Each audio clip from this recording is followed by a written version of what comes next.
The document surfaced in 2019, hidden inside the wall of a demolished plantation house in Beaufort County, South Carolina.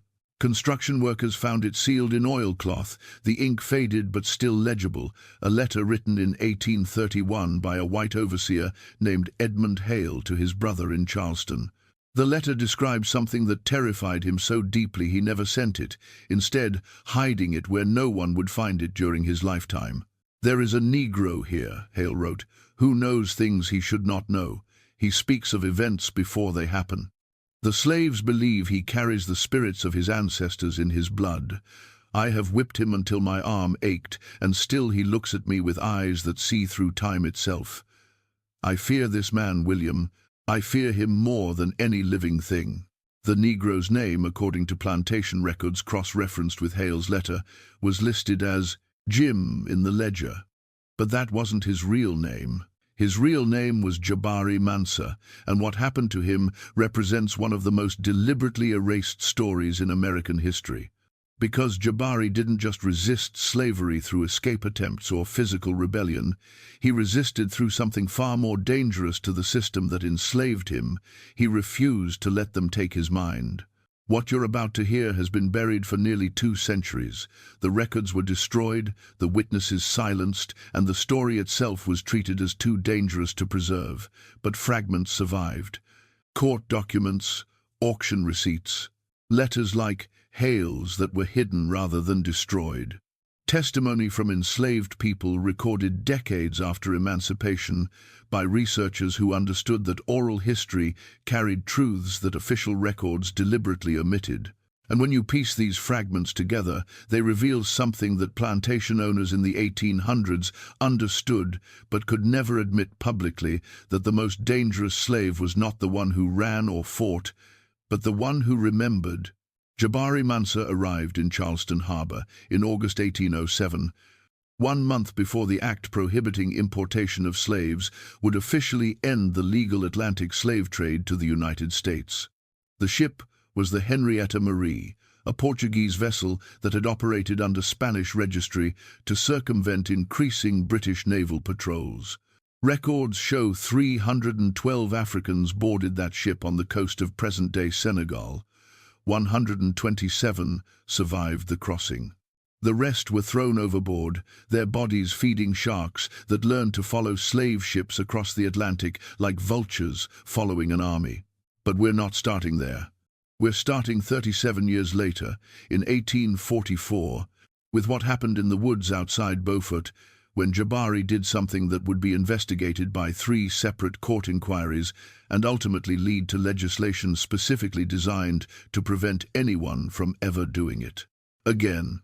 The incident involved 12 enslaved people from different plantations who met in secret on a Sunday night.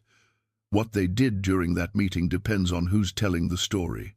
The white authorities claimed it was a voodoo ceremony designed to curse plantation owners. The enslaved community said it was a teaching, that Jabari was passing on knowledge that needed to survive. But everyone agreed on one detail after that night.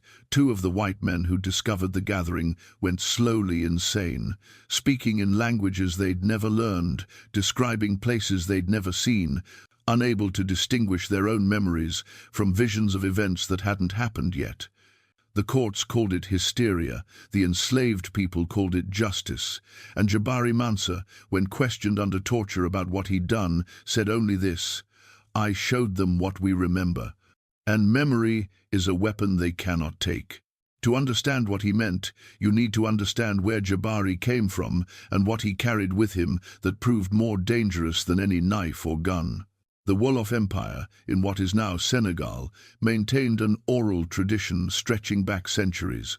They had griots, master storytellers, who memorized the complete history of kingdoms, the genealogy of ruling families, and the wisdom accumulated across generations.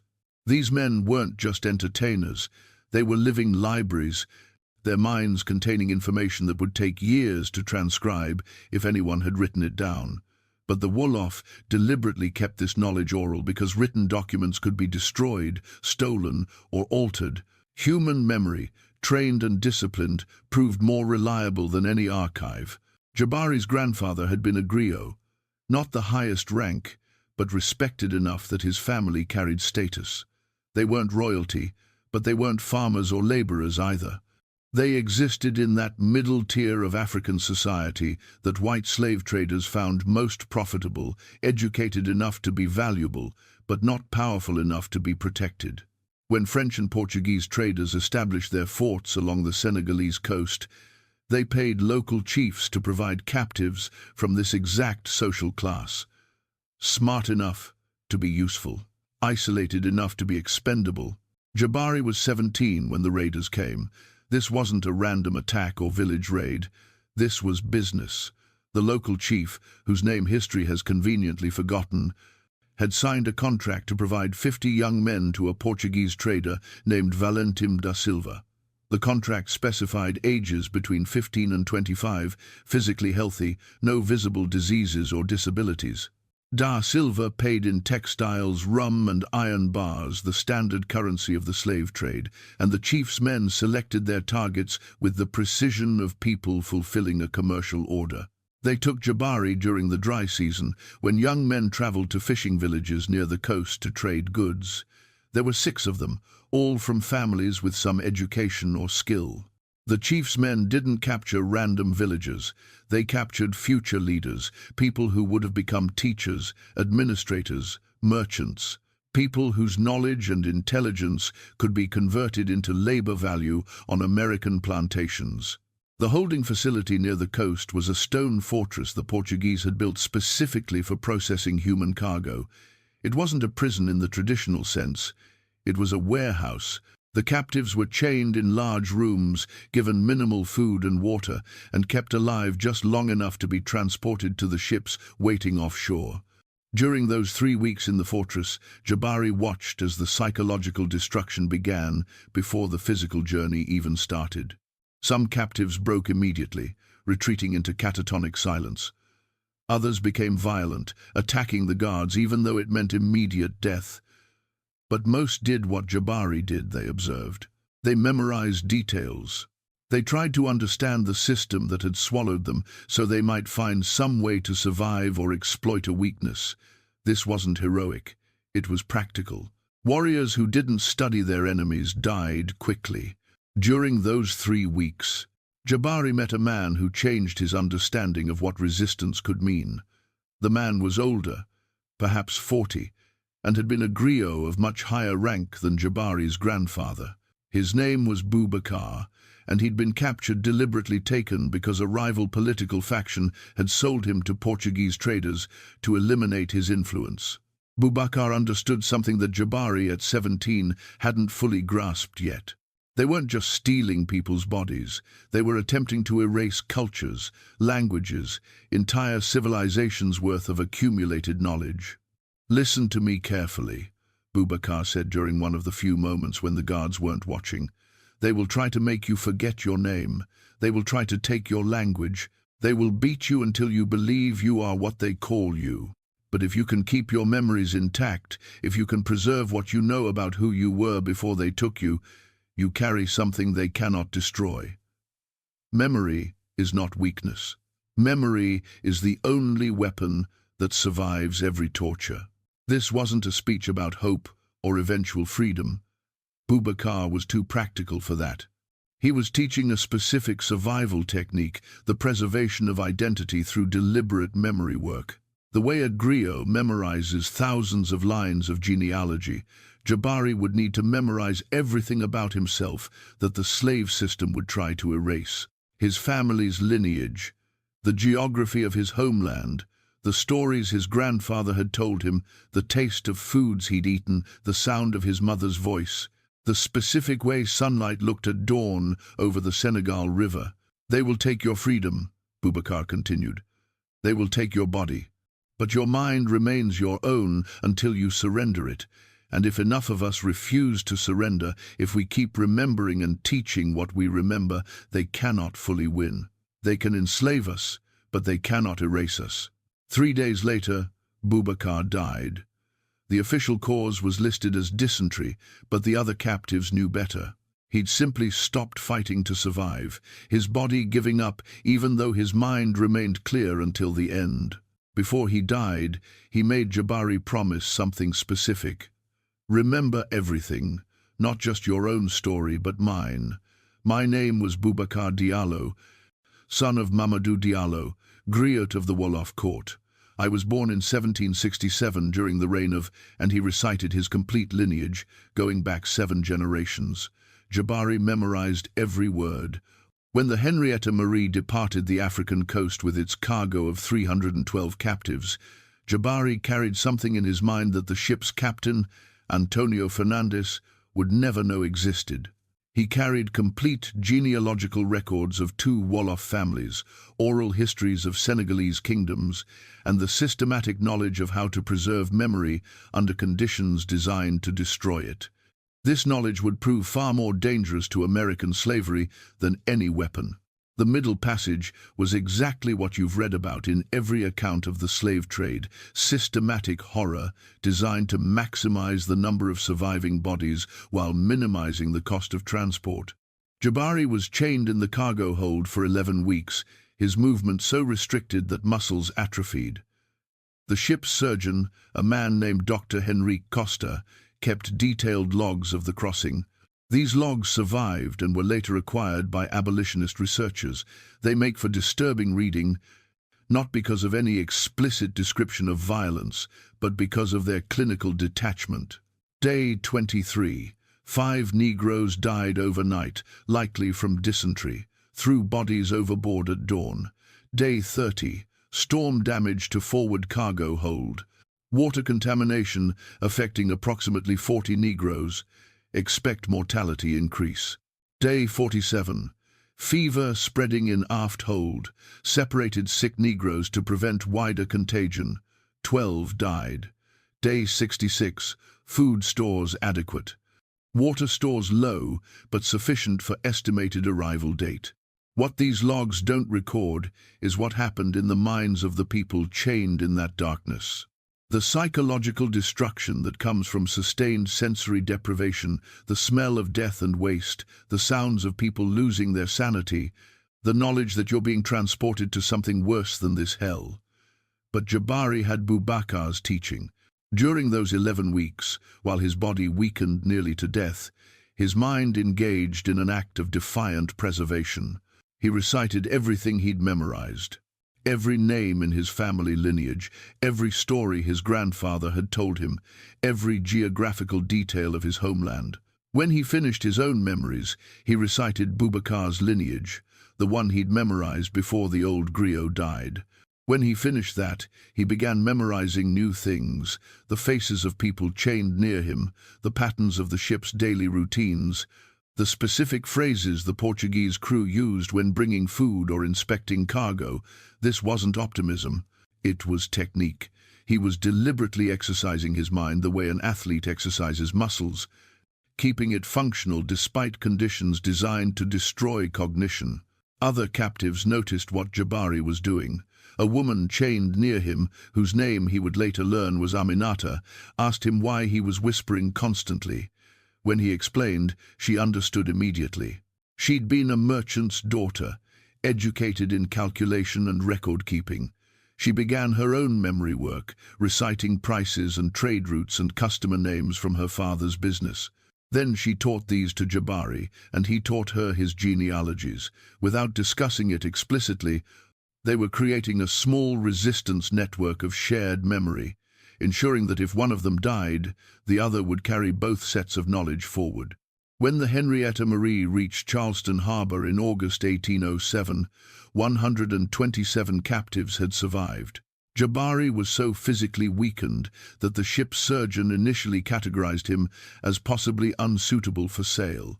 But after 3 days of increased rations and forced exercise on the ship's deck, Jabari recovered enough functionality to be moved to the auction block. The slave traders had learned that buyers wanted to inspect merchandise carefully, so there was always a recovery period between arrival and sale, time for the cargo to regain enough strength to be presented as viable labor.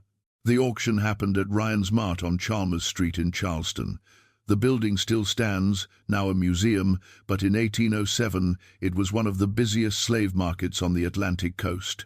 The procedure was efficient and thoroughly documented.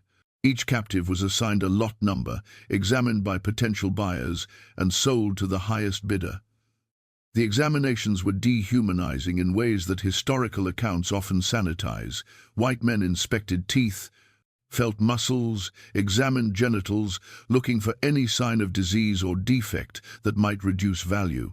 Jabari was purchased by a rice plantation owner named Marcus Whitfield for $720, which was slightly above average price for a young male field slave. Whitfield owned a large plantation on the coast near Beaufort, where rice cultivation required extensive labor in conditions that killed enslaved people at horrifying rates. The flooded rice fields bred malaria and yellow fever. The work was physically devastating, and the isolation of these coastal plantations meant overseers faced less scrutiny than on properties near towns. The plantation records still exist, housed in the South Carolina Historical Society. They show Jabari's arrival listed as Negro Jim, purchased Charleston, August 1807, assigned to fieldwork, no known skills. That entry represents everything wrong with how slavery attempted to document human beings. Jabari arrived with 17 years of education in oral tradition, the equivalent of a university-level training in his grandfather's field. He spoke 3 languages.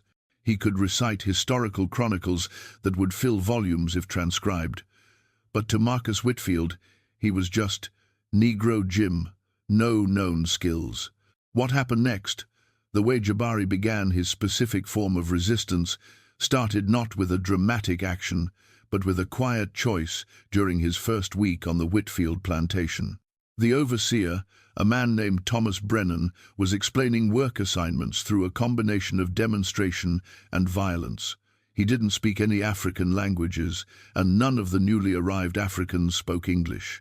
So he communicated through beating anyone who failed to immediately understand what was required. This was standard practice, the breaking-in period where new slaves learned their place through systematic brutality. On the 3rd day, Brennan was demonstrating how to plant rice seedlings in the flooded fields. He showed the motion once, then shoved an African captive into the water and beat him with a wooden rod until the man attempted to replicate the action. When it was Jabari's turn, he performed the motion perfectly on the first try, having observed carefully what Brennan wanted. This should have satisfied the overseer. Instead, it unsettled him. The look in Jabari's eyes suggested understanding that went beyond simple imitation.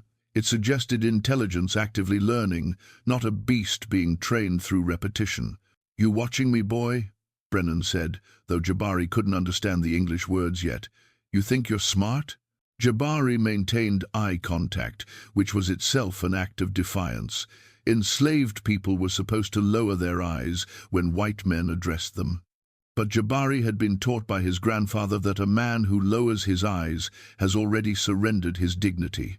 So he looked directly at Brennan, his expression neutral, giving away nothing but refusing to perform the submission that was expected. Brennan struck him across the face. Jabari didn't flinch or cry out. He simply continued to maintain eye contact. Brennan struck him again, harder. Jabari's expression didn't change. This confrontation continued for perhaps 30 seconds before Brennan realized he was losing something more important than physical dominance. The other enslaved people were watching.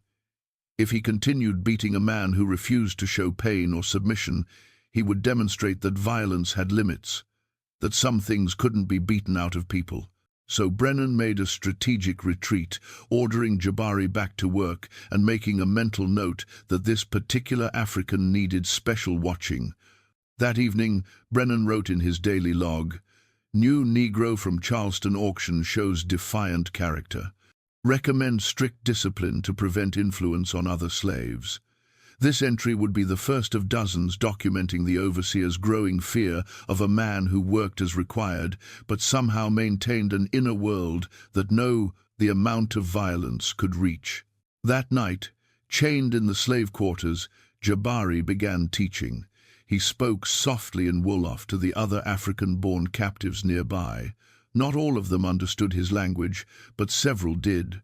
And to those who understood, he explained what Boubacar had taught him. They would try to take everything: your name, your language, your sense of who you were before they captured you. But memory was territory they couldn't fully occupy. If you deliberately remembered and taught what you remembered to others, you created spaces of resistance that existed entirely in the mind. "My name is Jabari Mansa," he said, "son of Kwame Mansa, grandson of Fode Mansa, who was a griot of the Wolof people. I was born in..." And he recited his complete lineage, the same way he'd been practicing during the Middle Passage. Then he recited Boubacar's lineage.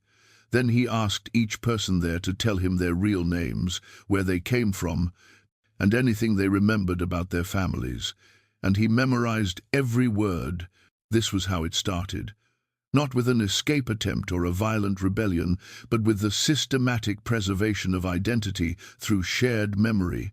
Within 2 weeks, there were 15 people on the Whitfield plantation engaged in this practice. They would work in the rice fields during the day, performing the brutal labor required. But at night, they recited their histories to each other, creating a collective archive of African identity that existed only in their minds. Marcus Whitfield had no idea this was happening. Neither did Brennan. They saw slaves who obeyed commands and performed their work. They didn't see the nightly gatherings where people spoke in African languages, preserving knowledge that the plantation system assumed would die with the first generation of African-born captives. They didn't understand that resistance could take forms that looked nothing like rebellion. And they definitely didn't anticipate what would happen when Jabari started teaching the children. The Whitfield plantation had approximately 80 enslaved people, including children born there to African mothers and American-born fathers. These children grew up speaking English as their primary language, Christianity as their only religion, and plantation life as the only reality they knew. From the white perspective, second-generation slaves were ideal. They had no direct memory of Africa, no alternative cultural framework, and could be shaped entirely by the plantation system. But Jabari recognized these children as the actual battlefield. If African culture could be preserved and transmitted to American-born children, the system's ability to erase African identity across generations would fail. So he began a patient, systematic campaign of education that would take years to show results and decades to reach its full dangerous potential. I need you to understand something before we continue with what happened next. Make sure you like this video and share it with someone who needs to hear this story. Drop a comment telling me where you're watching from. And subscribe, because what happens next in Jabari's story is darker than anything we've covered so far. The education happened in fragments, never in ways that white overseers would recognize as teaching. Jabari would be working in the rice fields next to a 10-year-old child born on the plantation, and he would say, seemingly to himself but loud enough for the child to hear, "In my homeland, we called this plant something different. We called it malo, and the way we prepared it for eating was..." And he would describe, in careful detail, West African cooking methods while appearing to simply talk to himself during work. Or he would be walking past the children's quarters in the evening and pause to tell a story, framing it as entertainment. "Let me tell you about a warrior named Sundiata," he would say, and then recite the epic of the Mali Empire's founder, a story his grandfather had taught him. To white observers, if they noticed at all, it looked like an old African telling fairy tales. To the children listening, it was something far more powerful evidence that there was a world and a history beyond the plantation, that their ancestors had been something other than slaves. The plantation system had a fatal flaw built into its foundation. It required treating enslaved people as property rather than human beings, which meant white owners rarely paid attention to the complex social and cultural lives that enslaved communities developed in their private spaces. As long as work got done and no obvious rebellion occurred, overseers didn't concern themselves with what slaves talked about among themselves. This blindness created spaces for resistance that the system's architects never anticipated. Within 5 years of Jabari's arrival at the Whitfield plantation, something remarkable had happened. Approximately 30 people, including 15 children, could recite substantial portions of West African oral history. They knew the genealogies of multiple families. They could speak basic phrases in Wolof, Mandinka, and Fulani languages that most of them had never heard before Jabari's teaching. And, most dangerous of all, they understood that their enslaved status was not a natural condition, but a crime committed against them by people who had no moral right to their labor. This last point was what truly terrified white plantation owners when they eventually discovered what was happening. The system relied on enslaved people internalizing their inferior status, believing on some level that their enslavement was divinely ordained or naturally justified. Education that explicitly taught otherwise was more dangerous than any weapon because it undermined the psychological foundation that made mass enslavement possible with relatively minimal physical force. Marcus Whitfield didn't notice the change at first, but Thomas Brennan, who spent every day directly supervising fieldwork, began to sense something shifting in the plantation's social dynamics. The slaves were performing their work adequately, but there was a quality to their obedience that felt different, less defeated, more like people choosing to cooperate temporarily rather than people who'd accepted their permanent status. He couldn't articulate this observation clearly enough to report it to Whitfield. It was more intuition than evidence, but it made him nervous. In 1812, 5 years after Jabari's arrival, Brennan finally identified what was disturbing him. He overheard a conversation between 2 children born on the plantation, maybe 8 and 10 years old, speaking in a language that definitely wasn't English. When he confronted them, asking where they'd learned African language, the children claimed they didn't know what he meant. But Brennan wasn't stupid. He understood immediately that someone was teaching, and he had a strong suspicion who that someone was. The African he'd noted as Defiant during the first week, the one who maintained eye contact, who showed no fear during beatings, who worked competently but somehow never seemed broken, that African had been conducting a 5-year campaign of cultural preservation right under the plantation's nose. Brennan brought this observation to Whitfield, who initially dismissed it as paranoid fantasy. But Brennan insisted on a test. He brought several of the children to the main house and had them questioned separately about where they'd learned African words. The children, with the survival instincts that enslaved people developed from birth, lied skillfully. They claimed they'd heard their mothers singing songs in African languages they didn't understand, that they were just repeating sounds without meaning, that they had no idea what the words meant. This defense was plausible enough that Whitfield couldn't conclusively prove deliberate teaching was occurring. But it raised his suspicions sufficiently that he ordered increased surveillance of Jabari specifically. For the next 2 months, Brennan watched Jabari constantly. He assigned him to isolated work details to separate him from other slaves. He moved his sleeping quarters to a different building. He implemented rules prohibiting conversation during work hours. None of it made a difference. The teaching had already taken root. 30 people had memorized what Jabari taught them, and they continued teaching each other even when Jabari couldn't directly participate. The network had become self-sustaining. This was Jabari's real genius as a resistance organizer. He hadn't created a system that depended on his personal leadership. He'd taught a method that others could practice independently. Every person who learned his memory techniques became a teacher capable of preserving and transmitting knowledge. The plantation system could beat Jabari to death, and the resistance would continue because it existed in dozens of minds rather than one. In 1814, Marcus Whitfield sold Jabari to a slave trader named Harrison Webb. The sale wasn't punishment for any specific offense. Whitfield simply wanted this particular African off his property. He'd become convinced, without being able to prove it, that Jabari's presence was somehow contaminating the other slaves, making them less manageable. Better to sell him at a small loss than risk whatever influence he was exerting. The sale separated Jabari from the community he'd spent 7 years building. This was one of slavery's most effective weapons, the constant threat of family separation and forced relocation that prevented long-term organizing. But Jabari had anticipated this possibility. Before the sale happened, he'd spent months preparing the others for his absence. "Memory doesn't require my presence," he'd told them. "Everything I've taught you lives in your minds now. Teach your children. Teach anyone who'll listen. And if we never see each other again, we're still connected through the knowledge we share." Harrison Webb operated what was called a slave coffle, a mobile prison that transported enslaved people from coastal areas to inland plantations where demand and prices were higher. Webb's business model was simple and brutal. Purchase slaves in Charleston or Savannah, chain them together in a line, and march them several hundred miles to markets in Georgia, Alabama, or Mississippi.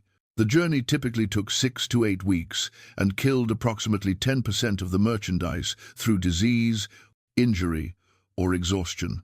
Jabari was chained in a coffle with 43 other enslaved people, most of them recently arrived Africans who spoke no English and had no understanding of where they were being taken or why.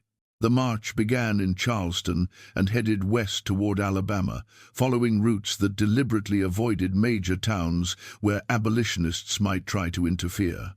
Webb's method was to move the coffle primarily at night, rest during the day in isolated camps, and keep everyone chained except during brief exercise periods. During this 2-month journey, Jabari conducted what might be the most remarkable act of his resistance campaign. He systematically memorized the story of every person in that coffle, 43 people's names, origins, families, skills, and memories.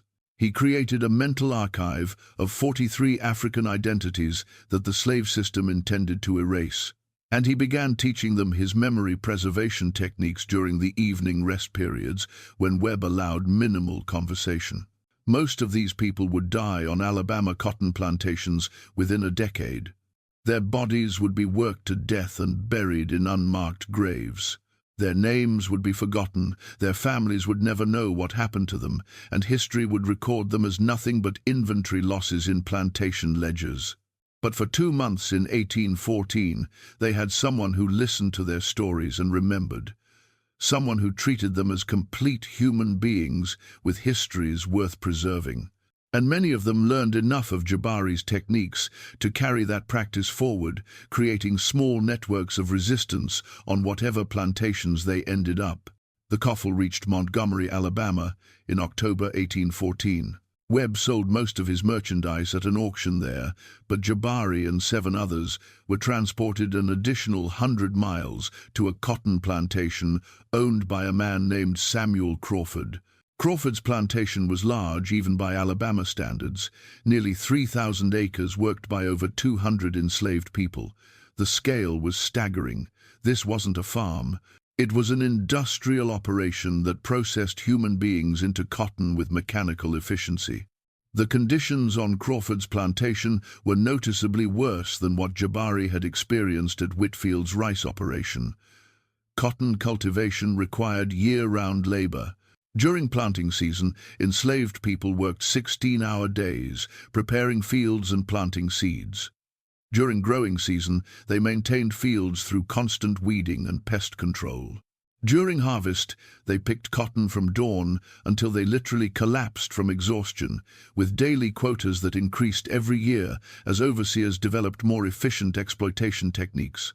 And during processing season, they ginned and baled cotton in conditions that permanently damaged lungs from cotton fiber inhalation. The plantation's overseer was a man named Jacob Reeves, and he ran the operation with a level of systematic violence that made Thomas Brennan look gentle by comparison. Reeves had developed a theory that maximum productivity came from keeping slaves in a constant state of fear just below the threshold of rebellion. He maintained detailed records of every enslaved person's output, punished anyone who failed to meet quotas, and conducted random beatings to ensure that even high performers never felt safe. His journals, which somehow survived and are now housed at Auburn University's archives, make for genuinely disturbing reading, pages and pages of calculated cruelty, documented with the same attention to detail that a scientist might give to an experiment. Jabari's arrival at Crawford's plantation happened to coincide with an incident that would establish his reputation among the enslaved community there. During his first week, a young woman named Sarah collapsed in the cotton fields from heat exhaustion. Reeves's response was to have her dragged to the side of the field and beaten for malingering, a standard punishment designed to discourage other slaves from attempting to avoid work through fake illness. Jabari, who was working nearby and had witnessed Sarah's collapse, said something that none of the other slaves had ever heard an African say to a white overseer. "She needs water and shade. She will die otherwise." Reeves turned to Jabari with an expression of genuine shock. New slaves, especially African-born ones who barely spoke English, did not offer medical assessments or instructions to white men. The social order required absolute deference. By speaking at all without permission, Jabari had committed an offense that would normally earn severe punishment. "What did you say, boy?" Jabari repeated himself, this time in clearer English that showed 7 years of language learning. "The woman needs water and shade. What you call heat exhaustion will kill her within an hour if not treated. I have seen this before." The other enslaved people expected Reeves to beat Jabari unconscious for this insubordination. Instead, something stranger happened. Reeves, despite his routine brutality, recognized that this African was different from most slaves. He was speaking with the confidence of someone offering expert analysis, not the terrified mumbling of someone trying to avoid punishment. And Reeves, beneath his cruelty, understood enough about cotton production to know that replacing dead slaves cost money. "You know medicine?" Reeves asked. Jabari didn't, not in any formal sense. But his grandfather had taught him about tropical diseases and heat-related illnesses common in West Africa, and the symptoms were similar. "I know that what is happening to her body. Give her water, shade, and rest, or your master loses property." The purely economic argument convinced Reeves. He ordered water brought and had Sarah moved to shade. She survived. And that evening, Jabari had established something that would prove crucial to his continued survival and influence. He demonstrated specialized knowledge that had commercial value to the plantation system. Slaves who possessed useful skills received marginally better treatment because killing them meant losing their expertise. Over the next several months, Jabari carefully cultivated a reputation as someone who understood health and could predict when slaves were actually sick versus malingering. He couldn't save everyone. The work regime was designed to kill people regardless of medical care. But he saved enough lives that Crawford and Reeves began consulting him regularly, pulling him out of field work to examine sick slaves and advise on treatment. This role gave Jabari something invaluable: access to nearly every enslaved person on the plantation and time to talk with them privately. The conversations happened during medical consultations. Jabari would be examining someone for malaria symptoms or treating an infected wound, and while he worked, he would speak quietly. "What is your name? Your real name, not what they call you. Where were you born? Do you remember your mother's name?" And he would memorize everything they told him, adding it to the mental archive he'd been building since 1807. But he did something more than just collect information. He taught the same memory preservation techniques he'd developed at Whitfield's plantation. "The stories you remember, teach them to your children," he would say. "The names of your ancestors, speak them aloud when you're alone so you don't forget. They are trying to erase who we were before they took us. Don't let them succeed."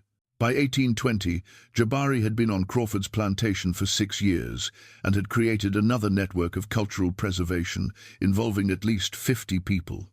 They met in small groups during Sunday rest periods, ostensibly for Christian worship services, but actually conducting what amounted to classes in African history, language, and identity preservation. The cover was nearly perfect. White plantation owners actively encouraged slave Christianity, believing it made people more docile. They never considered that enslaved people might use religious gatherings to maintain precisely the kind of cultural knowledge that Christianity was supposed to replace. But Samuel Crawford was more observant than Marcus Whitfield had been. In 1821, he noticed something that troubled him deeply. The older African-born slaves on his plantation seemed to be teaching something to the younger American-born slaves. He couldn't quite identify what was being taught, but he noticed that children who'd grown up speaking only English were suddenly using African words. That enslaved people who should have been thoroughly broken by the system showed signs of, not exactly rebellion, but something more subtle, pride, maybe, or just the absence of the complete psychological defeat that efficient plantation management required. Crawford didn't connect this observation directly to Jabari. The plantation had over 200 enslaved people, and tracking the influence patterns of any single individual was nearly impossible. But he did recognize that something needed to change. So in 1822, he implemented a new rule. No gatherings of more than 5 slaves outside of supervised work details. No private conversations during Sunday services, and random inspections of slave quarters to ensure nothing forbidden was being kept or taught. These measures slowed Jabari's teaching but didn't stop it. The network simply adapted, meeting in smaller groups, teaching more carefully, developing coded language for discussing African history that sounded like Christian theology to white observers. The kingdom of our fathers meant West African empires. The crossing meant the Middle Passage. The time before captivity meant pre-slavery African life. White overseers heard what they expected, slaves discussing biblical kingdoms and spiritual journeys, while completely missing that actual history and geography were being preserved. In 1825, something happened that would eventually lead to the incident in 1844 that we started with. A Methodist minister named Reverend Thomas Whitmore began conducting missionary work among enslaved people on plantations throughout the region. Whitmore was a complicated figure. He genuinely believed slavery was divinely ordained, but also believed that enslaved people had souls that required Christian salvation. So he traveled from plantation to plantation, conducting services, teaching Bible verses, and trying to ensure that slaves received proper religious instruction. Whitmore's visits to Crawford's plantation created an opportunity that Jabari immediately recognized. Here was a white man who actively wanted to teach enslaved people to read, specifically to read the Bible. Whitmore conducted literacy classes for any slaves their owners would permit to attend, believing that direct access to Scripture was essential for genuine conversion. Samuel Crawford, who was himself a devout Methodist, allowed approximately 20 slaves to participate in these classes, including Jabari. This decision would prove to be one of the most catastrophically wrong judgments Crawford ever made. Jabari learned to read with the focus of someone who understood this skill's revolutionary potential. The plantation system deliberately kept enslaved people illiterate because literacy enabled forgery of traveling passes, access to abolitionist literature, and the ability to learn about slave rebellions in other states. A slave who could read was a slave who could educate himself about the world beyond the plantation and potentially organize others more effectively. Reverend Whitmore, like most white missionaries, never considered that teaching slaves to read might have consequences beyond religious education. He assumed that enslaved people who could read would naturally accept the biblical passages that appeared to justify slavery, the ones about servants obeying masters, about accepting earthly suffering for heavenly reward. He never anticipated that those same slaves might also pay attention to Exodus, to the prophets condemning injustice, to Jesus' statements about freedom for captives. By 1827, Jabari could read fluently. More importantly, he could teach reading to others covertly. The skills spread through the network he'd built, slowly, carefully, with everyone understanding that discovery meant punishment. Within 3 years, approximately 30 enslaved people on Crawford's plantation were literate, a number that would have terrified any white person who knew about it. And then Jabari did something that would be investigated by 3 separate court inquiries and eventually become the subject of legislation throughout the South. He started writing everything down, not on paper, which would be discovered and destroyed. He wrote in places white people never looked, on the walls of slave quarters, using charcoal that could be wiped away if inspectors came, on the inside of buildings where freed slaves would eventually find it. And most remarkably, he taught other literate slaves to do the same, creating a distributed archive of African American memory that existed in fragments throughout the plantation. The writings documented names, genealogies, memories of Africa, and something more dangerous, accurate records of the violence inflicted by the plantation system, dates of beatings, names of people who'd been sold and separated from families, documentation of sexual violence committed by white overseers. This wasn't just cultural preservation anymore. This was evidence, testimony that could potentially be used against plantation owners if slavery ever ended or if abolitionists gained access to these records. In 1831, something happened that changed everything. Nat Turner led a rebellion in Virginia that killed approximately 60 white people before being suppressed with extreme violence. The rebellion terrified white Southerners throughout the region because it demonstrated that enslaved people could organize, plan, and execute coordinated violence, despite the surveillance system designed to prevent exactly that. The response was predictable: harsher laws, increased surveillance, and systematic campaigns to eliminate any education or organizing among enslaved populations. One of the new laws prohibited teaching slaves to read or write under any circumstances. Reverend Whitmore's literacy classes were immediately banned. Any enslaved person found with written materials faced severe punishment, and plantation owners began conducting thorough searches of slave quarters to ensure nothing forbidden was being kept. During one of these searches in 1832, an overseer at Crawford's plantation found writing on the wall of a storage building. It was in English, which meant someone literate had written it. And the content was devastating: a list of names, dates, and descriptions of punishments inflicted over several years. Evidence of systematic violence documented by people who'd been told they were property incapable of sophisticated thought. The investigation that followed was extensive and brutal. Every enslaved person on the plantation was questioned under torture about who'd written the documentation. Several people died during these interrogations without revealing anything useful. The white authorities were convinced this had to be the work of an outside agitator, possibly an abolitionist who'd infiltrated the plantation, because they couldn't conceive that enslaved people might organize something this sophisticated independently. But Samuel Crawford had a suspicion. He remembered the African who demonstrated medical knowledge, who'd learned to read with unusual speed, who somehow seemed to be at the center of social networks among the enslaved population. He ordered Jabari brought to the main house for questioning.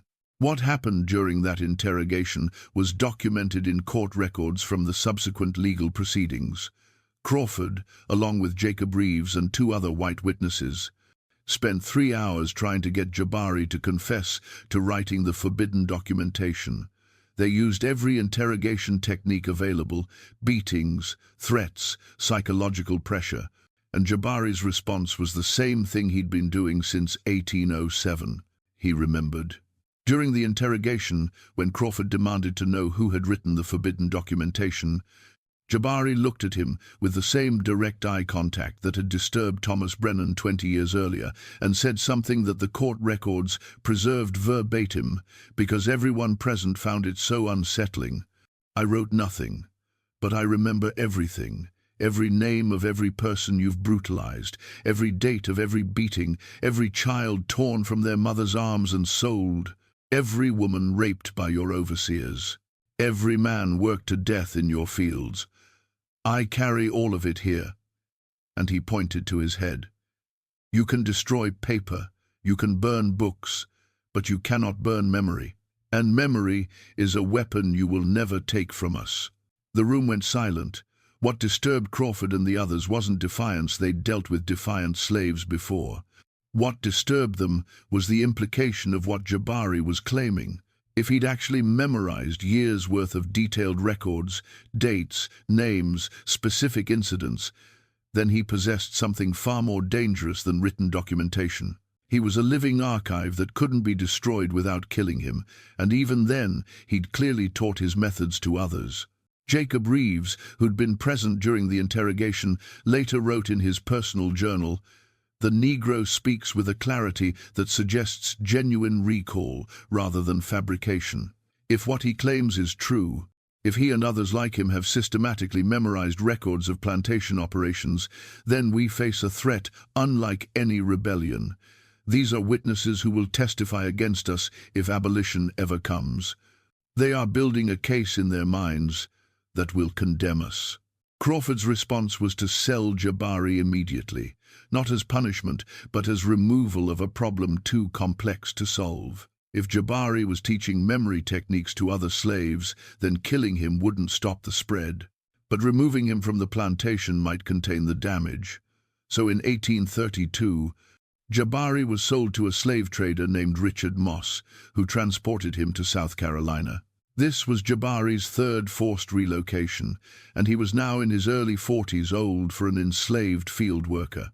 Most enslaved men who survived to 40 had accumulated enough injuries and health problems from brutal labor that their commercial value decreased significantly. But Jabari's medical knowledge and his reputation for being intelligent, even if disturbingly so, meant he still commanded decent prices from buyers looking for skilled slaves rather than field hands. The plantation he ended up on was owned by a man named George Bellamy, located about 20 miles outside Beaufort. Bellamy ran a smaller operation than Crawford's, only about 60 enslaved people working on mixed crops.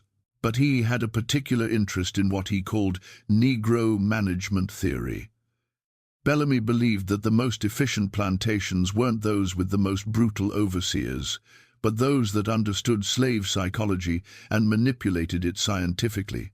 When Bellamy purchased Jabari, he'd been explicitly told that this particular slave had been sold for being too intelligent and potentially corrupting other Negroes with seditious ideas. Most buyers would have avoided such a purchase. Bellamy was fascinated by it. He wanted to understand what made certain slaves mentally resistant to the psychological breaking that slavery required. So he brought Jabari to his plantation, not primarily for labor, but as a kind of study subject. The dynamic that developed between Bellamy and Jabari over the next several years was genuinely bizarre. Bellamy would have Jabari brought to the main house several times per week for conversations where he would ask questions about African culture, slave psychology, and resistance techniques. Bellamy framed these conversations as academic inquiry. He was writing what he hoped would be a comprehensive manual on plantation management based on scientific understanding of Negro behavior. Jabari recognized these conversations as an opportunity.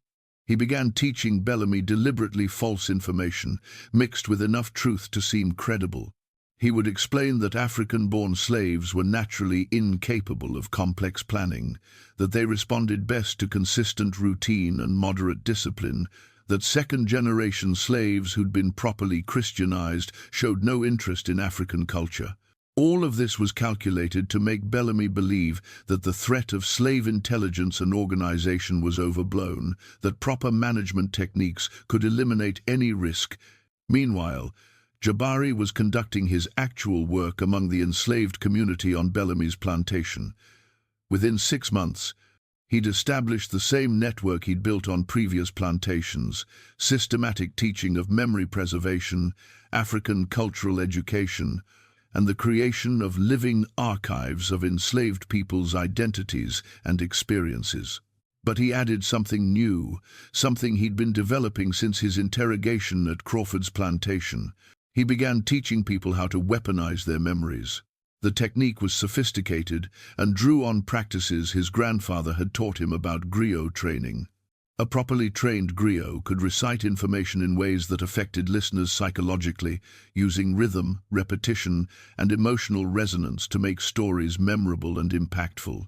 Jabari adapted these techniques for a specific purpose: teaching enslaved people to remember trauma so completely, so vividly, that they could describe it in ways that would psychologically devastate white listeners. This wasn't about accuracy of facts, though that mattered. This was about emotional truth, teaching people to access and articulate their suffering in ways that forced listeners to confront the full human cost of slavery. The goal was to create witnesses who could testify not just to what happened, but to what it felt like to be enslaved, in language so powerful that no white person could dismiss or rationalize it. The 12 people who met with Jabari in the woods outside Beaufort in 1844 had all been trained in these techniques. They weren't conducting a voodoo ceremony, despite what white authorities later claimed. They were practicing testimony, rehearsing how to describe their experiences of slavery in ways that would haunt any listener who heard them. The 2 white men who discovered the gathering were brothers named Daniel and William Harding. They'd been hunting in the woods and heard voices speaking in what they initially thought was an African language. Curious, they approached quietly to investigate.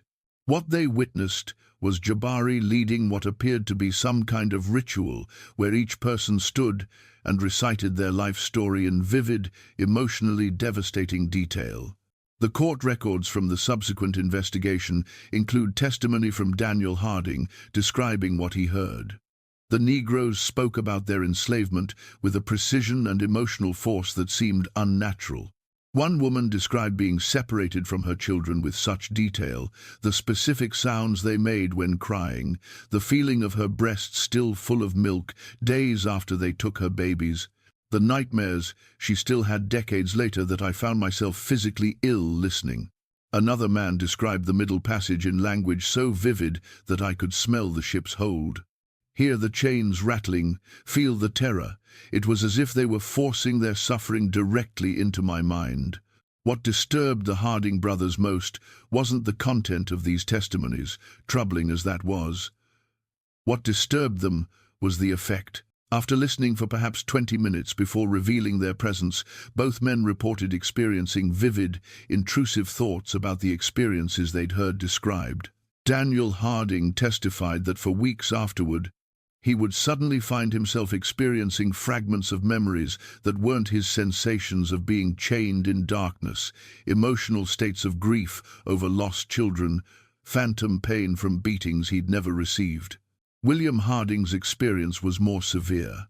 According to multiple witnesses, he began speaking in African languages he'd never learned, describing places he'd never seen, and experiencing what a doctor later diagnosed as Negro delusions, believing himself to be an enslaved African rather than a free white man.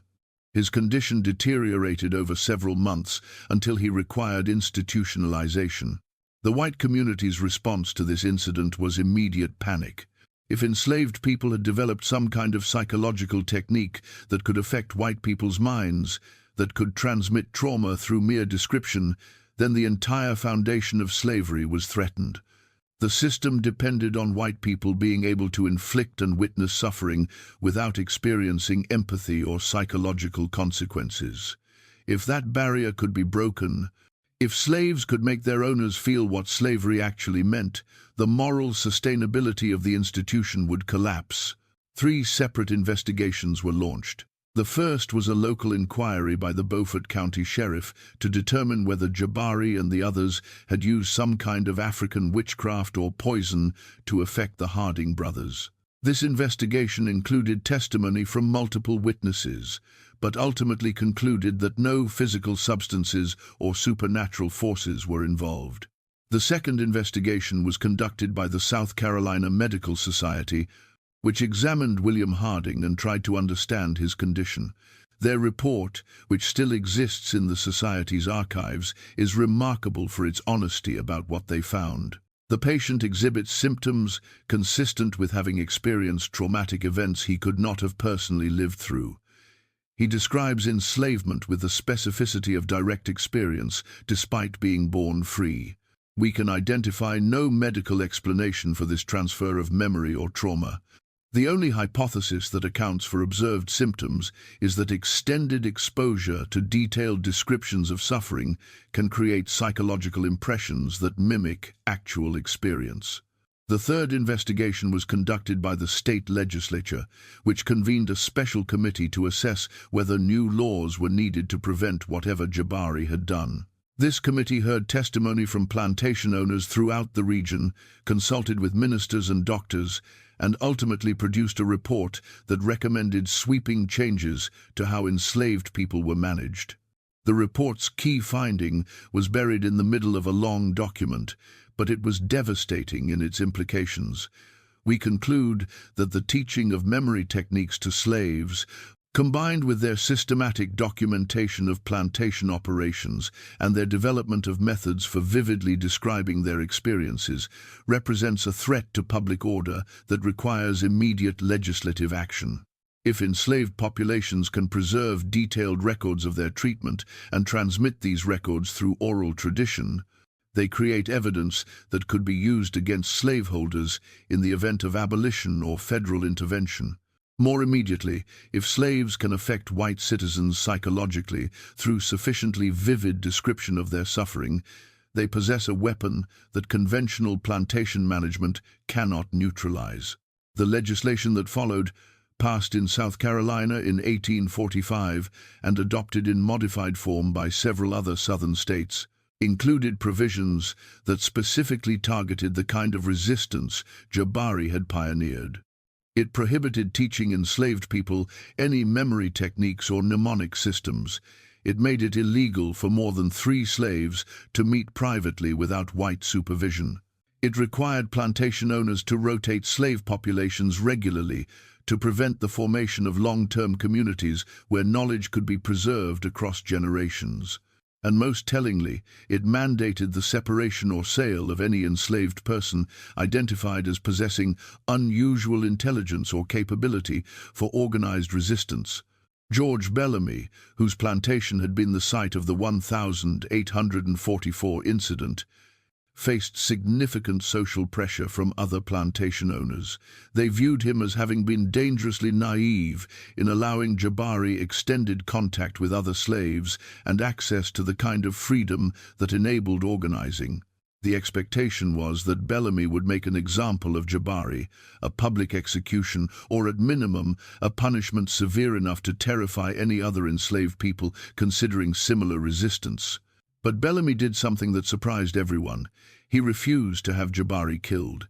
His reasoning, preserved in a letter to his brother, revealed something important about how certain white people understood the threat Jabari represented.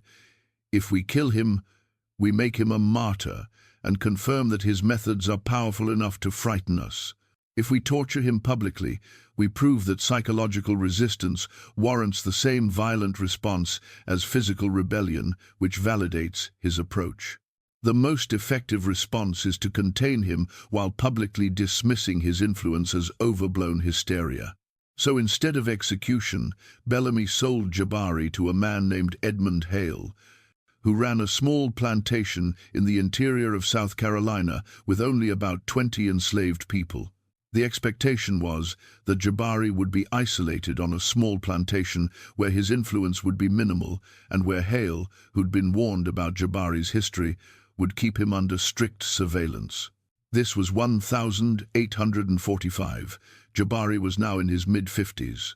He'd been enslaved for 38 years, survived 4 different plantations, witnessed countless acts of brutality, lost contact with everyone he'd taught in previous locations, and endured decades of systematic attempts to break his will.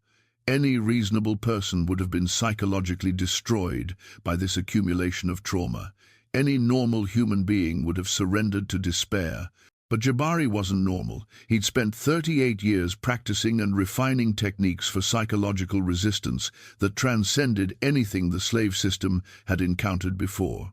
And Edmund Hale's plantation, small and isolated as it was, would become the site of the final phase of Jabari's life work, something that would be talked about in whispers among enslaved communities throughout the South for generations afterward.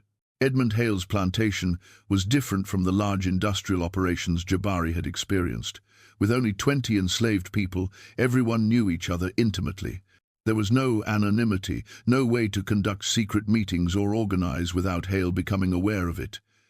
Hale himself lived on the property in a house that overlooked the slave quarters, and he personally supervised most work rather than relying on overseers. For someone trying to organize resistance, this surveillance state should have been impossible to work within. Jabari's solution was brilliant in its simplicity. He stopped trying to organize anything that looked like resistance from an external perspective.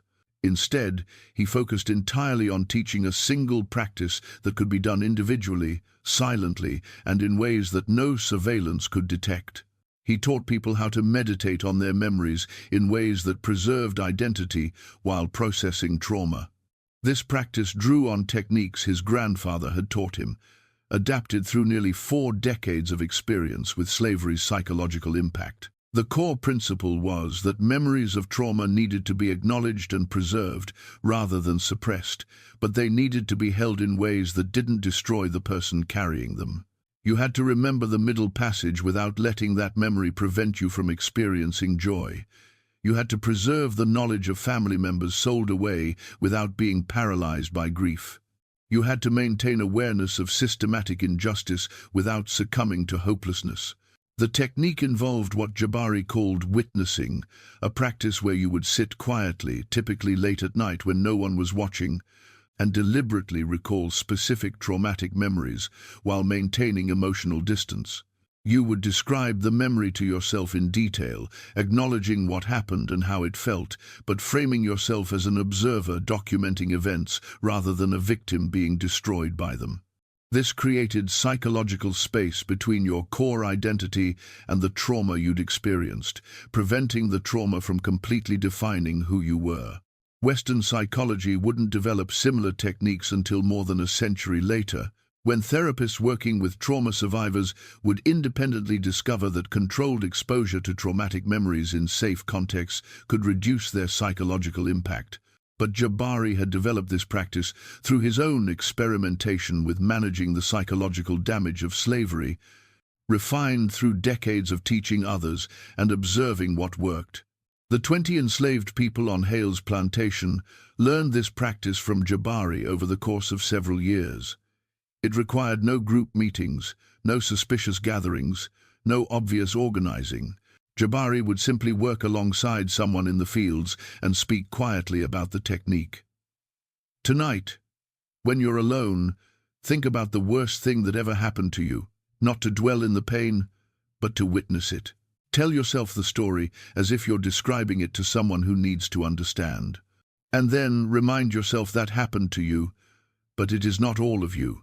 You exist beyond what they did to you. The practice spread because it worked.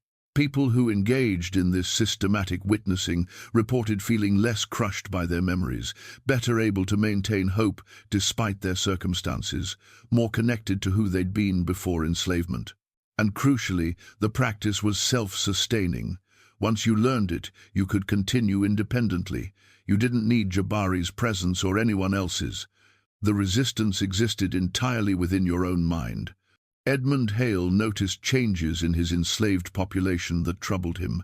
They weren't rebellious or defiant in any obvious way. They worked adequately and followed instructions. But there was something about their psychological state that felt wrong to him. They seemed less broken than slaves should be, less defeated. They maintained a kind of dignity that properly managed slaves weren't supposed to have. Hale's letter to his brother, the one found hidden in the wall of his demolished house in 2019, was written during this period. The fear he expressed wasn't about physical rebellion. Jabari was in his 50s and didn't seem to be plotting escape or violence. The fear was about something more fundamental. Hale had begun to suspect that this particular African possessed knowledge about psychological resistance that made conventional slavery impossible. That the very presence of someone who could teach others how to preserve their minds, despite enslavement, represented an existential threat to the system. "I cannot explain it clearly," Hale wrote, But this Negro looks at me with eyes that have seen things I cannot imagine and remembers things I would prefer forgotten. He makes me feel that I am the one being judged, that history will view my actions differently than I view them myself. And worse, he has taught this same awareness to the others. They are slaves in body but free in mind, and I do not know how to break something I cannot physically touch. The letter ended with a confession that revealed more about the psychological cost of slavery to white people than most historical documents ever acknowledged. I dream about the things they have experienced. I wake in the night convinced I am chained in darkness, that I am being beaten, that my children are being sold. I think he has cursed me somehow, but the curse is simply forcing me to imagine what slavery means to those who endure it. I cannot continue this way. I must sell him before he drives me mad. But Hale never sent the letter. And he never sold Jabari, because by the time he'd written it, something had shifted in him that made it impossible to continue plantation operations as before. Within a year of writing that letter, Hale freed all 20 enslaved people on his plantation, sold his property, and moved to Pennsylvania, where he became a vocal abolitionist. His explanation for this radical transformation, given in speeches he delivered throughout the 1,850 seconds, was remarkably simple. I met a man who taught me to see what I had been deliberately refusing to acknowledge, and once I saw it clearly, I could no longer participate in the system. Jabari Mansa was freed in 1846 at age 56. He was one of approximately 20,000 free black people living in South Carolina at that time, navigating a society that viewed their existence as dangerous and their freedom as provisional. Free black people in the antebellum South faced constant surveillance, restrictions on travel and assembly, and the ever-present threat of being kidnapped and sold back into slavery if they couldn't prove their free status. But Jabari had something most free. Black people lacked decades of practice in organizing and teaching under surveillance, a vast network of knowledge that existed in the minds of hundreds of people he'd taught across 4 plantations, and a skill set for psychological resistance that he could now share more openly. The final 18 years of Jabari's life, from 1846 until his death in 1864, are documented in fragments that historians have pieced together from various sources. He lived in Beaufort, working as what would now be called a community organizer and educator. He taught literacy to free black children and adults who sought him out. He conducted what he called remembering circles, where people would share their experiences of slavery and practice the witnessing techniques he'd developed. And he served as what amounted to a living library. Anyone who wanted to know about African culture, about their family history, or about the realities of slavery that white historians were already beginning to sanitize, could come to Jabari and learn. More importantly, he trained others to continue his work. By the time of his death in 1864, months before the Civil War ended slavery throughout the United States, Jabari had created a network of approximately 200 people across 3 states who practiced his memory preservation techniques and who taught them to others. These people became the foundation for what would eventually evolve into the oral history tradition that kept African American experiences alive, despite systematic attempts to erase them from official records. Jabari Mansa died on the 15th of March, 1864, in a small house in Beaufort, South Carolina, surrounded by people he'd taught. The cause of death was recorded as pneumonia, but several witnesses later said he'd simply decided it was time to stop. He'd lived 57 years as an enslaved person and 18 years as a free man. He'd survived the Middle Passage, 4 different plantations, countless beatings, and decades of systematic attempts to break his mind. And in the end, he died with something that most enslaved people never got the certainty that his life's work would outlast his body. The funeral was attended by nearly 300 people, a gathering large enough that local authorities considered breaking it up as a potential security threat. Free black assemblies of that size were illegal in South Carolina, but the local sheriff made a calculated decision not to intervene. The war was clearly ending. Slavery's days were numbered, and creating martyrs at this point seemed counterproductive. So the funeral proceeded, and what happened during that gathering would be remembered and repeated in black communities throughout the South for the next century. 17 different people stood and recited portions of what Jabari had taught them, not speeches or eulogies in the traditional sense. They recited genealogies, the complete family histories of enslaved people that Jabari had memorized and preserved. Names going back generations, origins in specific African regions, cultural practices that had been maintained despite slavery's attempts to erase them. Each recitation took 10 to 15 minutes, and collectively they represented something unprecedented, a public demonstration that enslaved people's histories had not been lost, that the cultural genocide slavery intended had failed, that witnesses existed who would testify to what had been stolen.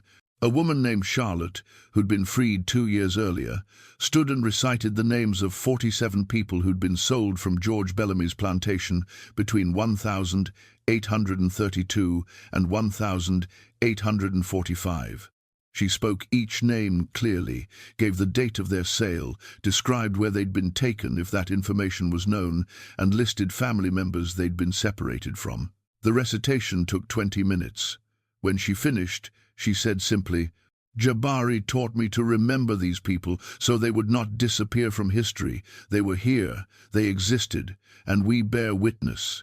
A man named Isaac, who'd learned to read through Jabari's teaching, read from a document he'd written, a detailed account of punishments inflicted on Crawford's plantation in Alabama over a 15-year period, names of people who'd been whipped, dates of the beatings, descriptions of injuries.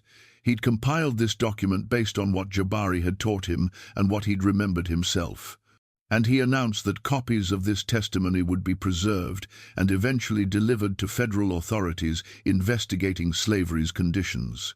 One after another, people demonstrated what Jabari had created, a systematic archive of slavery's realities, preserved in human memory and now being transferred to written records that could survive permanently.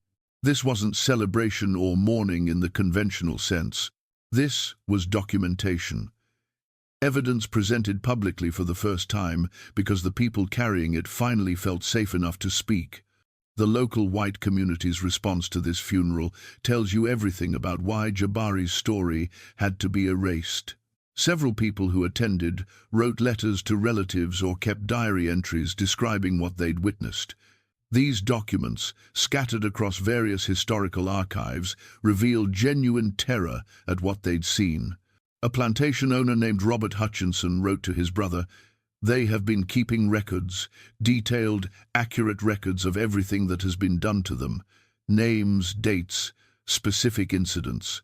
If this information reaches northern authorities or is published in abolitionist newspapers, every slaveholder in the South could face criminal prosecution.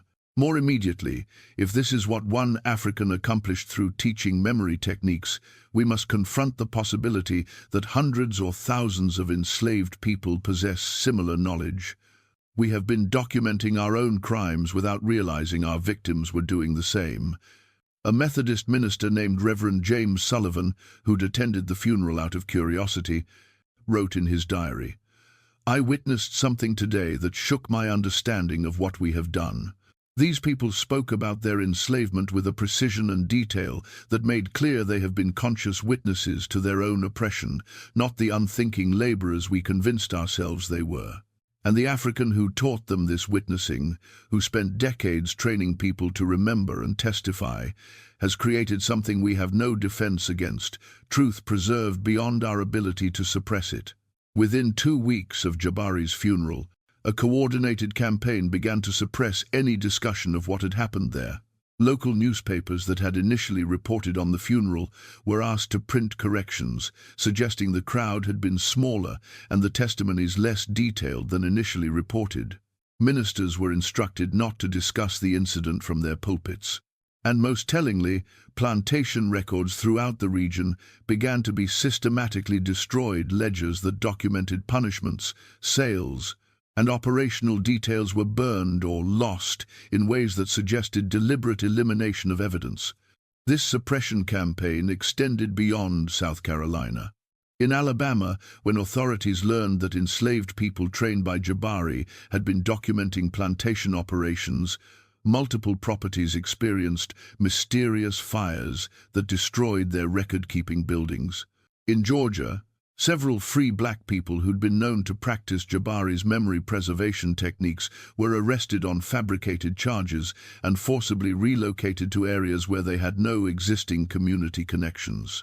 The goal wasn't just to prevent prosecution of individual plantation owners. The goal was to erase evidence that enslaved people had maintained consciousness throughout their bondage, had been witnesses rather than victims, had preserved testimony that could be used against the entire system. Because if that evidence became public, if Northern abolitionists and federal authorities gained access to the kind of detailed accounts that Jabari had taught people to preserve, the South's defense of slavery as a benign institution that enslaved people accepted as natural would collapse completely. But here's what the people trying to suppress this story didn't understand. You can't erase something that exists in hundreds of minds scattered across multiple states. You can burn documents. You can silence individual witnesses. But you can't destroy knowledge that's been distributed through a network designed specifically to survive exactly this kind of suppression attempt. The memory preservation network Jabari created continued functioning after his death, and it evolved in ways that even he probably didn't anticipate. During Reconstruction, when formerly enslaved people began testifying before federal authorities about slavery's conditions, an unusual number of witnesses from South Carolina, Alabama, and Georgia provided testimony that was remarkably detailed and consistent. They could recite specific dates, name individual perpetrators, describe incidents with the kind of precision that made their accounts legally credible rather than dismissible as emotional exaggeration. Federal investigators noticed this pattern but couldn't quite understand it. How were formerly enslaved people, most of whom were illiterate and had been deliberately isolated from information, able to provide testimony that read like legal depositions? The answer, which a few investigators eventually pieced together, was that they'd been trained by someone who understood that memory could be weaponized, that witnessing could be a form of resistance, and that the best way to ensure justice was to create witnesses who couldn't be discredited. In 1872, a federal investigator named Samuel Harrison interviewed approximately 50 formerly enslaved people in South Carolina about their experiences. His report, buried in the National Archives until a historian rediscovered it in 1998, includes this observation: "I have encountered an unusual phenomenon among the freed people in this region. Many possess an ability to recall details of their enslavement with extraordinary precision. When questioned about this capability, several mentioned having been taught memory techniques by an African man they refer to respectfully as the teacher or the rememberer. They describe him as someone who believed that preserving accurate testimony was a moral obligation and a form of resistance. The impact of his teaching appears to have created a generation of witnesses whose accounts will prove invaluable in documenting slavery's true nature." But Harrison's report was never published. The political climate of the 1,870 seconds was shifting against Reconstruction. Northern commitment to protecting freed people's rights was weakening. Southern whites were regaining political power. And the last thing anyone in authority wanted was detailed testimony about slavery's brutality that might inflame sectional tensions or justify continued federal intervention in Southern affairs. So the report was filed away, classified, and forgotten. And the broader story of what Jabari had accomplished, the creation of a systematic archive of slavery's realities, preserved through trained human memory, was deliberately excluded from historical narratives being written about the antebellum period. This exclusion wasn't accidental.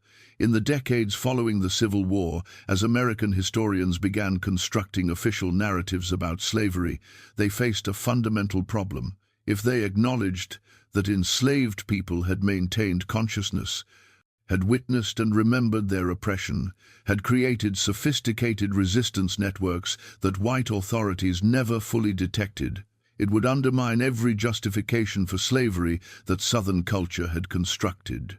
It would prove that enslaved people had always been fully human, fully conscious, and actively resistant in ways that made the entire system morally indefensible.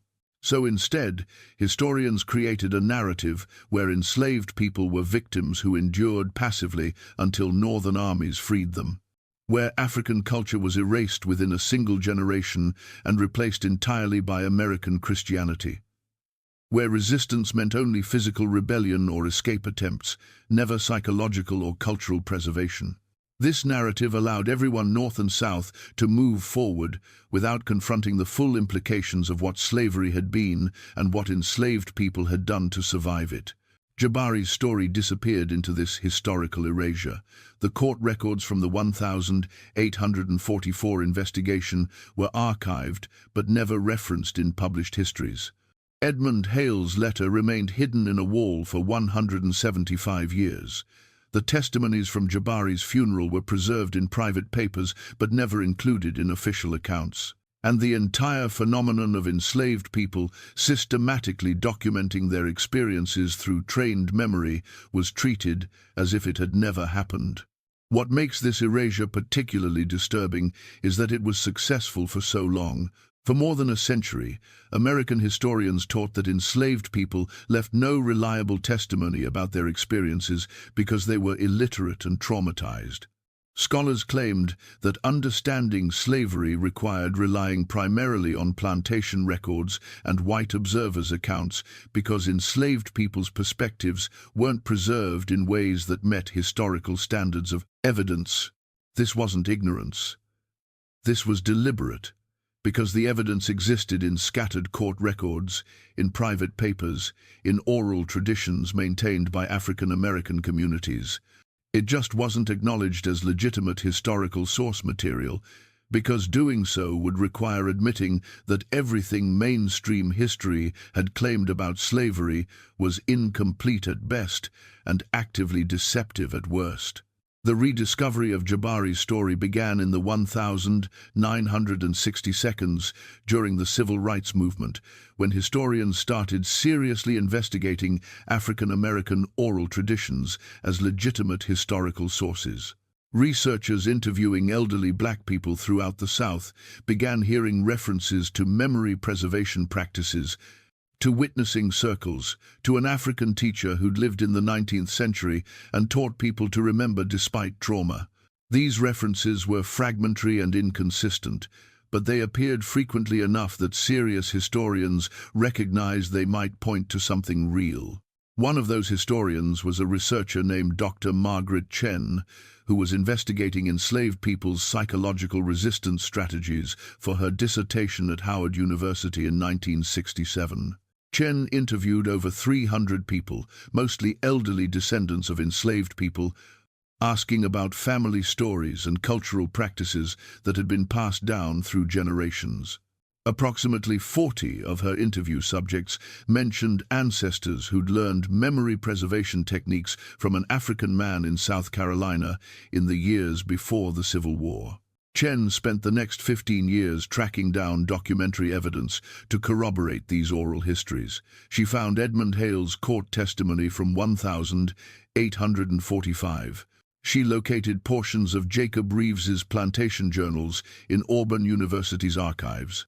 She discovered Samuel Harrison's buried federal report in the National Archives. And she pieced together enough documentary evidence to publish a paper in 1982 titled Psychological Resistance and Memory Preservation Among Antebellum Enslaved Populations, the Case of Jabari Mansa. The paper was published in an obscure academic journal and largely ignored by mainstream historians.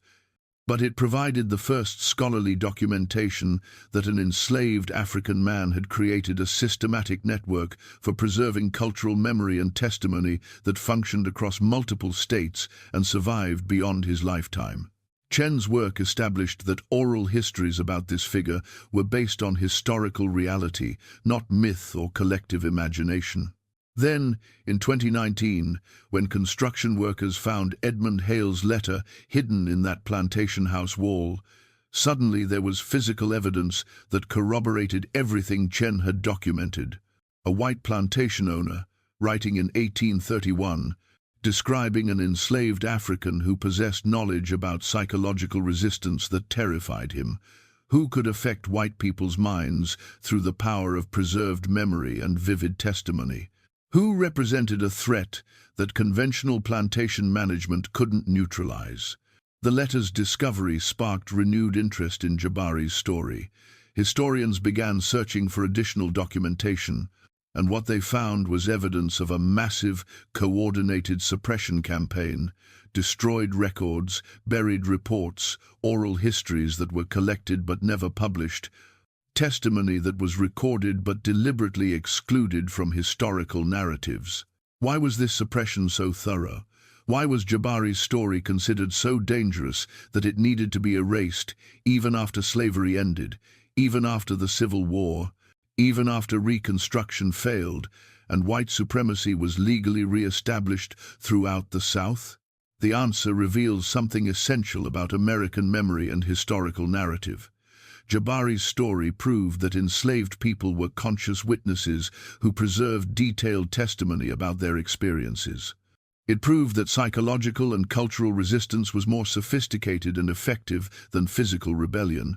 It proved that the official narrative of slavery, that it was a tragic but ultimately benign institution where most enslaved people were treated adequately, and many even preferred slavery to freedom, was a deliberate lie constructed by people who needed to justify the unjustifiable. Most dangerous of all, Jabari's story proved that memory itself could be a weapon, that people who preserved accurate testimony about oppression created evidence that would eventually be used against their oppressors. That witnessing was a form of resistance that no amount of violence could fully suppress, and that the erasure of uncomfortable history required constant, active suppression, because the truth kept surviving in oral traditions, in hidden documents, in the minds of people who refused to forget. This is why the story you're hearing right now was buried for nearly 2 centuries, not because the evidence didn't exist, not because historians didn't know about it, but because acknowledging it would require confronting truths that American culture has spent centuries trying to avoid.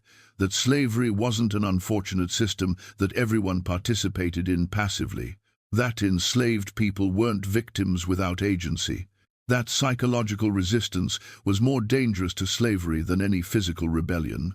And that the official histories we've been taught are incomplete by design, constructed to protect certain narratives about American identity that can't survive contact with preserved testimony from the people who were enslaved. The sealed room exists to excavate exactly these kinds of buried stories, the ones that were hidden not through neglect but through deliberate suppression, the ones that reveal uncomfortable truths about systems we'd prefer to believe were less brutal, less calculated, less successful at what they intended to accomplish. Jabari Mansa's legacy isn't just that he survived slavery or that he taught people to preserve their identities. His legacy is that he created a methodology for resistance that transcended his individual life, that functioned across generations, that proved memory could be weaponized in ways that violence never fully defeated. Every person he taught became a living archive. Every technique he shared became a tool that others could use and adapt. Every genealogy he memorized, every testimony he helped people preserve, every witnessing circle he conducted created evidence that survived to testify against the system that enslaved him. And the hundreds of people who learned from Jabari passed those techniques to their children and grandchildren, who passed them to their descendants, creating chains of memory preservation that extended into the 20th century and beyond. The oral history tradition in African American communities, the specific ways that Black families preserve and transmit stories about ancestors, the practice of witnessing that became central to civil rights movement testimony, all of these carry traces of what Jabari systematized in the 1800s. You can see his influence in the detailed testimony that formerly enslaved people provided to WPA interviewers in the 1,930 seconds, 70 years after emancipation, still able to recall specific incidents with remarkable precision. You can see it in the way civil rights activists trained each other to document police brutality and systemic oppression with the kind of detail that made their testimony legally credible. You can see it in the contemporary movement to preserve oral histories of police violence, mass incarceration, and systemic racism, people understanding that official records are incomplete and that witness testimony preserved through community networks provides truth that institutions try to suppress. The technique Jabari pioneered systematic memory preservation as resistance, witnessing as a form of testimony. The deliberate documentation of oppression by the people experiencing it has become central to how marginalized communities preserve their own histories in the face of official narratives that exclude or sanitize their experiences. Every time someone records police violence on their phone, they're practicing a form of what Jabari taught. Every time a community creates oral history projects to preserve testimony that official records omit, they're continuing his work. Every time someone refuses to forget trauma because forgetting would mean letting perpetrators escape accountability, they're using memory as the weapon Jabari said it could be. But here's what you need to understand about why this story still matters in 2025. The same dynamics that buried Jabari's story for 175 years are still operating. Official histories are still incomplete by design. Testimony from marginalized people is still treated as less reliable than institutional records. And the preservation of uncomfortable truths still requires active resistance against forces that prefer those truths remain buried. Edmund Hale's letter sat hidden in a wall for 175 years before construction workers found it by accident. How many other documents are still hidden, still waiting to be discovered, still capable of overturning what we think we know about American history? How many stories like Jabari's exist in fragments in oral traditions, in buried court records, in private papers that no historian has examined, waiting for someone to recognize their significance and piece them together? And more importantly, what does it tell us about American memory that a story this significant, documented in multiple sources, corroborated by physical evidence and oral tradition, could be successfully suppressed for nearly 2 centuries? What does it reveal about whose stories get told and whose get buried, whose testimony is considered credible and whose is dismissed, whose resistance is acknowledged and whose is erased? Jabari Mansa spent 57 years enslaved and died free, but still living in a society that viewed his existence as threatening. He created something that terrified plantation owners enough that they tried to erase all evidence of it. He taught techniques that continued functioning for generations after his death, and his story was buried so thoroughly that most Americans have never heard it. Until now. This is the story that America tried to erase forever. The one that proved enslaved people were conscious witnesses who documented their oppression in ways that survived despite systematic suppression attempts. The one that demonstrated psychological resistance could be more dangerous than physical rebellion. The one that revealed memory itself as a weapon that no amount of violence could fully neutralize. And the fact that you're hearing it now, in 2025, 161 years after Jabari's death, proves something he understood from the beginning. You can suppress truth temporarily. You can bury documents and destroy records and exclude testimony from official narratives. But if enough people preserve what they know, if they teach those preservation techniques to others, if they create networks of memory that survive across generations, eventually the truth resurfaces. Jabari Mansa's story survived because he taught people how to make it survive, and now you're part of that survival. You're one more person who knows what happened, who understands what was suppressed and why, who carries this knowledge forward. That's how memory wins against forgetting. Not through dramatic victories, but through patient accumulation of witnesses who refuse to stop witnessing. The letter Edmund Hale hid in that wall ended with these words: I fear this man more than any living thing, because he has shown me that I am the one who will be forgotten, while he and what he taught will be remembered. Hale was right to be afraid. His name appears in this story only as someone who was changed by encountering Jabari. His legacy as being the white man who was psychologically defeated by a man he enslaved, while Jabari's legacy is the preservation of testimony that survived to indict the system Hale participated in. That's not justice in any complete sense. Jabari spent most of his life enslaved. He suffered trauma that should never have been inflicted. He lost decades to a system that treated him as property. Justice would have been preventing his enslavement in the first place, not just preserving his testimony about it afterward. But in a world where that prevention failed, where the crime was committed and couldn't be undone, what Jabari created represents something significant.